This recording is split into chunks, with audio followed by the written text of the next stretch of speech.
ZEE5 ಇರುವಾಗ ನೀವು ನಿಮ್ಮ ನೆಚ್ಚಿನ ಶೋಗಳನ್ನ ಎಂದಿಗೂ ಮಿಸ್ ಮಾಡಿಕೊಳ್ಳುವುದಿಲ್ಲ. ಅದು ಸಂಪೂರ್ಣ ಉಚಿತವಾಗಿ.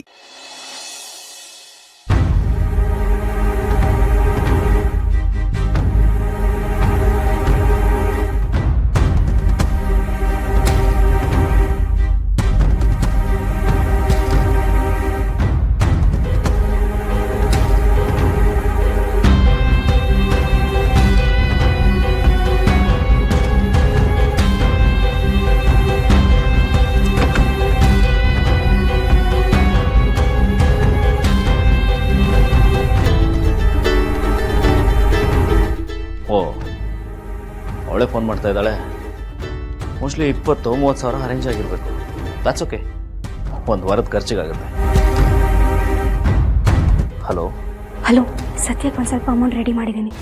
Thank you so much sweet. ಈಗಲೇ ಸೆಂಡ್ ಮಾಡ್ತೀಯಾ? ಸೆಂಡ್ ಮಾಡೋಕ್ಕೆ ಅಕೌಂಟಲ್ಲಿಲ್ಲ, ಕ್ಯಾಶ್ ಇದೆ. ಕ್ಯಾಶ್ ಇದೆಯಾ? ಎಷ್ಟಿದೆ? 1 ಲಕ್ಷ ಇರ್ಬೋದು. ಓಹ್, ಪರವಾಗಿಲ್ವೇ? 1000ದಲ್ಲಿದ್ದವನಿಗೆ ಲಕ್ಷ ಅಂತಿದ್ದಾಳೆ. Very good. ಒಂದು ತಿಂಗಳು ಎಂಜಾಯ್ ಮಾಡ್ಕೊಂಡಿರ್ಬೋದು. ಎಲ್ಲ ಜಾಲೆ ಜಾಲೆ. ಸ್ವೀಟ್ ಹಾರ್ಟ್, ದುಡ್ಡು ಇಸ್ಕೊಳ್ಳೋಕ್ಕೆ ನಾನೇ ಬರಲಾ ಅಥವಾ ನೀನೇ ಎಲ್ಲಾದರೂ ಬರ್ತೀಯಾ? ನಾನು ನೀನು ಬರಕ್ಕೆ ಹೋಗ್ಬೇಡ, ನಾನೇ ಬರಕ್ಕೆ ಹೋಗ್ತೀನಿ. ನಾಳೆ ನಮ್ಮ ಮನೇಲಿ ಒಂದು ಫಂಕ್ಷನ್ ಇದೆ. ನನಗೆ ನಿನಗಿಂತ ಹೆಚ್ಚಾಗಿ ಬೇರೆ ಏನೂ ಇಂಪಾರ್ಟೆಂಟ್ ಇಲ್ಲ. ನಿಮ್ಮ ಮನೆಗೆ ನಾನೇ ಬಂದು ದುಡ್ಡು ಕೊಡ್ತೀನಿ, ಆಯಿತಾ? Thank you so much sweetheart. Love you so much. Love you too. Okay, bye. Bye, take care.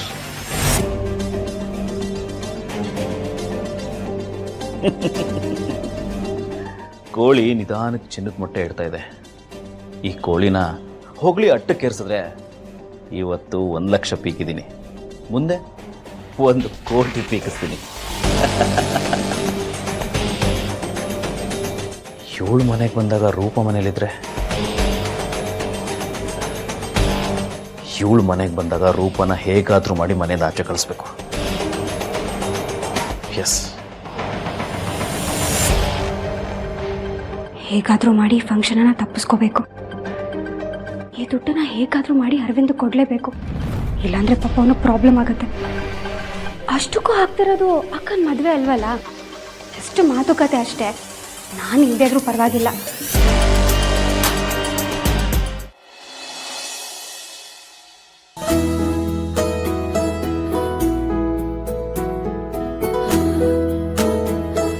ದೇವ್ರೆ, ಅರ್ಚನಾ ಮನೆಯವರು ನಮ್ಮ ರಾಹುಲ್ನ ಒಪ್ಕೊಳ್ಳೋಕೆ ಮಾಡಪ್ಪ. ದೇವ್ರ ಹತ್ರ ಬೇಡ್ಕೊಪ್ಪ.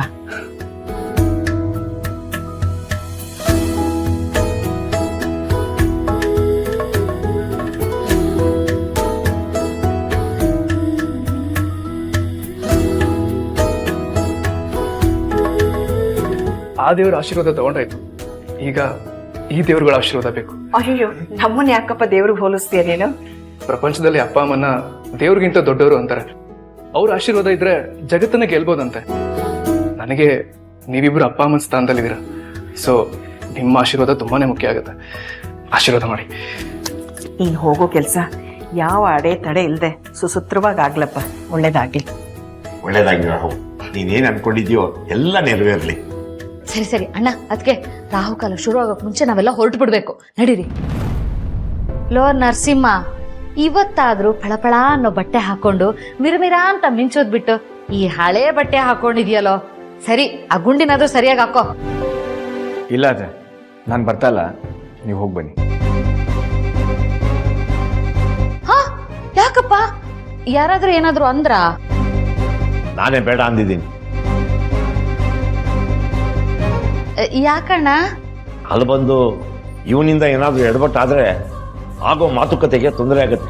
ಇವನಿಲ್ಲೇ ಇರಲಿ.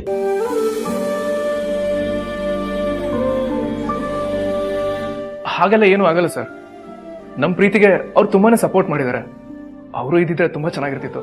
ಮೇಷ್ಟ್ರೆ, ನೀವು ಇವಂದು ಒಂದು ಮುಖ ನೋಡಿದ್ದೀರಾ, ಇನ್ನೊಂದು ಮುಖ ನೋಡಿದ್ರೆ ಯಾಕಾದ್ರೂ ಕರ್ಕೊಂಡು ಹೋದ್ವಪ್ಪ ಅಂತ ಅನ್ಸುತ್ತೆ ನಿಮಗೆ. ನನ್ನ ಮಗ ಅಂತ ತಪ್ಪೇನ್ರಿ ಮಾಡವನೆ? ಮೊನ್ನೆ ನಿಮ್ ಬದಲು ರೌಡಿಗಳಿರೋ ಜಾಗಕ್ಕೆ ಹೋಗಿ ಹೊಡೆದಾಡಿ ಆ ಇನ್ಸ್ಪೆಕ್ಟರ್ ಮಗಳನ್ನ ಬಿಡಿಸ್ಕೊಂಡು ಬರ್ಲಿಲ್ವಾ? ನಾ ಹೇಳಿದ್ದನ್ನ ಅಪಾರ್ಥ ಮಾಡ್ಕೊಬಿಡ್ದೆ. ನಾನು ಮೊನ್ನೆ ಆಯ್ತಲ್ಲ ಜಗಳ, ಅದ್ರ ಬಗ್ಗೆ ಚಕಾರ ಎತ್ತಲಿಲ್ಲ. ಮತ್ತೆ ಅಲ್ಲಿ ನಿನ್ನ ಮಗ ನಮ್ಮ ಅಳಿಯ ಸೇರ್ಕೊಂಡು ಅವ್ರಿಗೆಲ್ಲ ಹೊಡೆದು ಬಡ್ದು ಒಳ್ಳೇದೇ ಮಾಡಿದ್ದಾರೆ. ಆದರೆ ಈಗ ನಾವು ಹೋಗ್ತಿರೋದು ಮೇಷ್ಟ್ರು ಅರ್ಚನಾ ಮದುವೆ ವಿಷಯ ಮಾತುಕತೆ ಮಾಡಕ್ಕೆ. ಅಲ್ಲೇನಾದ್ರೂ ಇವನೇನಾದ್ರೂ ಚಕಾರ ಎತ್ತಿ ಗಲಾಟೆ ಮಾಡ್ದ ಅಂತಂದ್ರೆ ಅವ್ರಿಗೆ ನಮಗೆ ಅಷ್ಟೇ ಅಲ್ಲ, ನಮ್ಮ ದೀಪಕ್ಕೆ ತೊಂದರೆ ಆಗುತ್ತೆ ಅಂತ ಹೇಳ್ತಾ ಇದ್ದೀನಿ ಅಷ್ಟೇ. ಅಲ್ರಿ ಅವ್ನು ಅಂಥದ್ದು ಏನ್ ಮಾಡ್ತಾನೆ ಅಂತ ಹೀಗಾಡ್ತಿದ್ದೀರಾ ನೀವು? ಅಮ್ಮ, ಒಳ್ಳೆ ಕೆಲ್ಸಕ್ಕೆ ಹೋಗ್ತಾ ಇದ್ದೀರಾ, ಯಾಕೆ ಜಗಳ ಆಗಬೇಕು? ನಾನು ಮನೇಲಿ ಇರ್ತೀನಿ, ನೀವು ಆರಾಮಾಗಿ ಹೋಗಿ ಬನ್ನಿ. ಮೇಷ್ಟ್ರೆ, ಮದುವೆ ದಿನ ಗೊತ್ತಾಗಿದ ತಕ್ಷಣ ನಾನೇ ಮುಂದೆ ನಿಂತು ಎಲ್ಲ ಕೆಲಸ ಮಾಡ್ತೀನಿ. ಏನೋ ತಲೆ ಕೆಡಿಸ್ಕೊಂಬಿಡಿ, ಎಲ್ಲ ಒಳ್ಳೇದಾಗತ್ತೆ. ನರಸಿಂಹ, ಅಡುಗೆ ಮಾಡಿಟ್ಟಿದ್ದೀನಿ, ಏನ್ ಬೇಕೋ ಅದನ್ನ ಹಾಕೊಂಡು ಮನೆ ಕಡೆ ಹುಷಾರು. ಸರಿ ಅಮ್ಮ.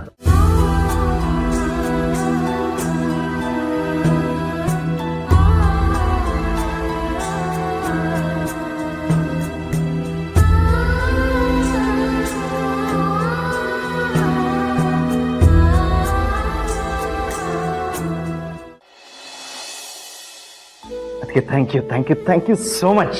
ಚಿರು, ನಾನೇನಂತದ್ ಮಾಡಿದೆ? ಇಷ್ಟು ದಿನ ನೀವು ಈ ಮನೆಗೋಸ್ಕರ ಮಾಡಿರೋದೇ ಸಾಕು, ಅದನ್ನೇ ಯಾರೂ ಮರೆಯೋಕ್ಕಾಗಲ್ಲ. ಅಚ್ಚುಗೂ ಮದುವೆ ಆಗುವಂತ ತುಂಬಾ ಸರ್ತಿ ಹೇಳ್ತಿದ್ರಿ, ಬಟ್ ಅವಳು ಕೇಳ್ತಾ ಇರಲಿಲ್ಲ. ಬಟ್ ಈಗ ಅವಳು ಪ್ರೀತಿಸಿರೋ ಹುಡುಗನ ಒಪ್ಕೊಂಡು ಮದುವೆ ಆಗುವಂತ ಖುಷಿಯಿಂದ ಹೇಳಿದ್ರಲ್ಲ, ತುಂಬ ಖುಷಿ ಆಯ್ತು. ಅದಕ್ಕೆ ದೀಪ ಅವ್ರನ್ನ ಖುಷಿಯಿಂದ ಮಾತಾಡ್ಸಿದ್ರಿ, ಇದೆಲ್ಲ ನೋಡಿ ತುಂಬ ಖುಷಿ ಆಯ್ತು. ಮನೆ ಅಂದಮೇಲೆ ಸಣ್ಣ ಪುಟ್ಟ ಮನಸ್ತಾಪಗಳು ಇದ್ದೇ ಇರುತ್ತೆ. ಅದನ್ನೇ ಮನಸ್ಸಲ್ಲಿ ಇಟ್ಕೊಂಡು ದ್ವೇಷ ಸಾಧಿಸೋಕ್ಕಾಗುತ್ತಾ ಹೇಳು? ನಾನಂತೂ ಹಾಗೆ ಮಾಡಲ್ಲ, ಅದು ನಿನಗೆ ಚೆನ್ನಾಗಿ ಗೊತ್ತು. ಸಣ್ಣ ಪುಟ್ಟದನ್ನೆಲ್ಲ ನಾನು ಹಾಗೆ ಮರ್ತು ಹೋಗ್ತೀನಿ ಅಷ್ಟೇ. ನೀವೇನಂತ ನಂಗೆ ಗೊತ್ತಿಲ್ವಾ? ಅದಕ್ಕೆ ದೀಪ ಅವ್ರು ಇವತ್ತೆಷ್ಟೇ ಒಳ್ಳೆ ಕೆಲಸಗಳು ಮಾಡಿದ್ರು, ಅದಕ್ಕೆ ಮೂಲ ಕಾರಣನೇ ನೀವು. ಅವ್ರು ಏನೇ ತಪ್ಪು ಮಾಡಿದ್ರು ಮನ್ಸಿಗೆ ಹಾಕೊಳ್ದೆ ಕ್ಷಮಿಸ್ತಿದ್ರಿ, ಅವ್ರನ್ನ ಇಲ್ಲಿರೋಕೆ ಅವಕಾಶ ಮಾಡಿಕೊಟ್ರಿ. ಅದೆಲ್ಲ ಕಾರಣಗಳಿಂದ ಅವ್ರೊಂದಷ್ಟು ಒಳ್ಳೆ ಕೆಲಸಗಳು ಮಾಡೋ ಹಾಗಾಯಿತು. ಅವ್ರು ಮಾಡೋ ಒಳ್ಳೆ ಕೆಲಸಗಳನ್ನ ನೀವು ನೋಟಿಸ್ ಕೂಡ ಮಾಡಿದ್ರಿ. ನಾನು ಅವ್ರ ಜೊತೆ ಸುತ್ತಾಡ್ತಿರೋದನ್ನ ನೀವೆಲ್ಲ ತಪ್ಪು ತಿಳ್ಕೊಳ್ತಿರೋ ಅಂದ್ಕೊಂಡಿದ್ದೆ. ನೀವು ಅದಕ್ಕೂ ಏನೂ ಮಾತಾಡಲಿಲ್ಲ, ಖುಷಿ ಆಯ್ತು. ಅದಕ್ಕೆ ಗುಣಕ್ಕೆ ಮತ್ಸರ ಇರಬಾರ್ದು ಅಂತಾರೆ. ದೀಪ ನಿನ್ನನ್ನ ಮಾವನ್ನ ಒಂದು ಮಾಡಿದಾಳೆ, ಅರ್ಚನನ್ ಮದುವೆಗೂ ತುಂಬ ಹೆಲ್ಪ್ ಮಾಡ್ತಾ ಇದ್ದಾಳೆ. ನಾನು ಮಾಡೋಕ್ಕಾಗದಿರೋದನ್ನ ಅವಳು ಮಾಡ್ತಿದ್ದಾಳಲ್ಲ ಅಂತ ನಾನು ಹೊಟ್ಟೆ ಹೊರ್ಕೋಬಾರ್ದಲ್ವಾ? ಖುಷಿ ಪಡಬೇಕು. ಆ ದೀಪನ ಎಷ್ಟು ಹೊಗಳಿದ್ರು ಸಾಲದು ನೋಡು. ಹೌದು, ಅದಕ್ಕೆ ಇದೇ ಕಾರಣದಿಂದ ನಾನು ಅವ್ರ ಜೊತೆ ಖುಷಿಯಾಗಿ ಮಾತಾಡ್ಕೊಂಡಿದ್ದೀನಿ. ಅವ್ರನ್ನ ಹೊರಗಡೆ ಕರ್ಕೊಂಡೋಗಿ ಸುತ್ತಾಡ್ಸ್ಕೊಂಡು ಬಂದಿದ್ದೀನಿ. ಅವರಿಂದಾಗಿ ನಾನಂತೂ ಇತ್ತೀಚೆಗೆ ತುಂಬ ರಿಲ್ಯಾಕ್ಸ್ಡ್ ಆಗಿದ್ದೀನಿ. ಯಾವಾಗಲೂ ಒಬ್ರಿಗೆ ಒಳ್ಳೆಯದನ್ನೇ ಬಯಸೋ ಅವರು ಅವ್ರ ಹೆಸರಿಗೆ ತಕ್ಕಂತೆ ನಿಜವಾಗ್ಲೂ ಈ ಮನೆ ಬೆಳಕೋ ದೀಪನೇ ಆದರು. ZEE5 ಆಪ್ ಡೌನ್ಲೋಡ್ ಮಾಡಿ ಎಲ್ಲಾ ಸಂಚಿಕೆಗಳನ್ನು ಸಂಪೂರ್ಣ ಉಚಿತವಾಗಿ ನೋಡಿ.